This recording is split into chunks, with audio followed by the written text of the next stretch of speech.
नमस्कार बच्चों, आज के इस वीडियो में हम डीसी सीरीज वाउंड जनरेटर के बारे में चर्चा करेंगे। यहाँ हम इक्विवेलेंट सर्किट के साथ साथ मैथमेटिकल इक्वेशंस भी डेवलप करेंगे। आइए बच्चों, सबसे पहले हम डीसी सीरीज जनरेटर के बारे में समझते हैं। आप इस सिंपल से डायग्राम को देख के ही समझ सकते हैं कि कैसे डीसी सीरीज जनरेटर में फील्ड वाइंडिंग आर्मेचर के सीरीज में कनेक्टेड होती है। सीरीज मतलब जिसमें करंट सेम हो। आइए बच्चों, यहाँ आर्मेचर के रेसिस्टेंस को मैं कंसीडर कर रहा हूँ इक्विवेलेंट सर्किट में। आप इंडक्टेंस को भी एज्यूम साथ में कर सकते हैं। इक्विवेलेंट सर्किट में जरूरत नहीं है क्योंकि यहाँ डीसी सिग्नल है, इसीलिए मैं इंडक्टेंस को कंसीडर नहीं कर रहा हूँ मैथमेटिकल इक्वेशन में। तो बच्चों, जो फील्ड वाइंडिंग है उसके रेसिस्टेंस को हमने आर एस ई मेंशन किया है। Means this winding is called field winding. मैंने वाइंडिंग को WDG से लिख दिया। बच्चों ध्यान दीजिएगा, ये आर्मेचर है। आर्मेचर के अंदर जो ईएमएफ जनरेट होगा that is easy, means easy is called generated EMF. Armature के रेसिस्टेंस को मैंने RA मेंशन किया है, यहाँ RA मैंने लिख दिया बच्चों। साथ में आर्मेचर के जो दो ब्रश के टर्मिनल्स है AA, ये दो ब्रशेस है और आर्मेचर से करंट IA मैं मान के चल रहा हूं जनरेटर है तो बाहर की तरफ जाएगा। बच्चों ये सीरीज वाइंडिंग है, तो सीरीज वाइंडिंग में जो करंट जाएगा उसको मैंने मेंशन कर दिया ISE से, और फिर से वो करंट आगे बढ़ते हुए लोड की तरफ जाएगा तो उसको मैंने मेंशन कर दिया लोड करंट IL, और लोड के अक्रॉस जो टर्मिनल वोल्टेज मिलेगा बच्चों उसको मैंने V से मेंशन कर दिया। लोड आप अपने अकॉर्डिंग सेलेक्ट कर सकते हैं। आप जस्ट लाइक शंट और सेपरेटली एक्साइटेड सीरीज वाइंडिंग के टर्मिनल्स भी बना सकते हैं, जैसे Y और डबल Y। मैंने यहाँ सीरीज वाइंडिंग के टर्मिनल्स को रिप्रेजेंट किया है। आइए बच्चों, कुछ इंपोर्टेंट मैथमेटिकल रिलेशंस यहाँ डेवलप करते हैं। सबसे पहला क्वेश्चन आप ही से मैं शुरुआत करता हूँ कि मैं सीरीज फील्ड करंट की क्या रिलेशंस लिखूंगा, मींस करंट का रिलेशन क्या होगा। तो आइए, जैसे मैंने शंट करंट कैलकुलेट किया था उसी तरीके से मैं सीरीज फील्ड करंट को कैलकुलेट करता हूं।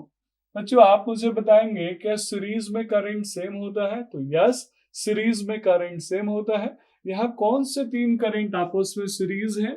IA armature current, ISE field current और IL लोड करंट। और जब सीरीज में करंट सेम होता है बच्चों, मैं यहाँ मेंशन कर सकता हूँ confidently ISE must be equal to IA and it must be equal to IL।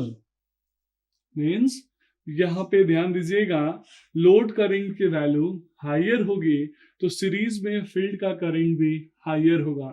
Load की करंट लोअर होगी यानी लोड कम होगा, लोड की करंट लोअर होगी डिक्रीज होगी तो सीरीज में भी फील्ड करंट की वैल्यू डिक्रीज होगी। बच्चों आर्मेचर रेसिस्टेंस को मैंने RA माना और फील्ड रेसिस्टेंस को मैंने यहाँ RSE माना। तो आइए मैं टर्मिनल वोल्टेज V को कैलकुलेट कर रहा हूं। तो टर्मिनल वोल्टेज जिसको मैंने V मेंशन किया है बच्चों, यानी उसकी V की रिलेशन क्या होगी? तो V इक्वल टू, आप जानते हैं पहले EMF जनरेट होगा तो मैंने लिख दिया EZ। अब ड्रॉप किसमें किसमें हो रहा है बच्चों? तो आर्मेचर में। आर्मेचर में रेसिस्टेंस कितना है? RA। आर्मेचर में वोल्टेज, आर्मेचर में करंट कितना है? तो IA। तो IA पहला ड्रॉप हुआ, माइनस कर लिया। क्या इसके अलावा और भी कोई ड्रॉप हो रहा है? यस, एक और ड्रॉप हो रहा है। कौन सा? वो है सीरीज वाइंडिंग के वजह से।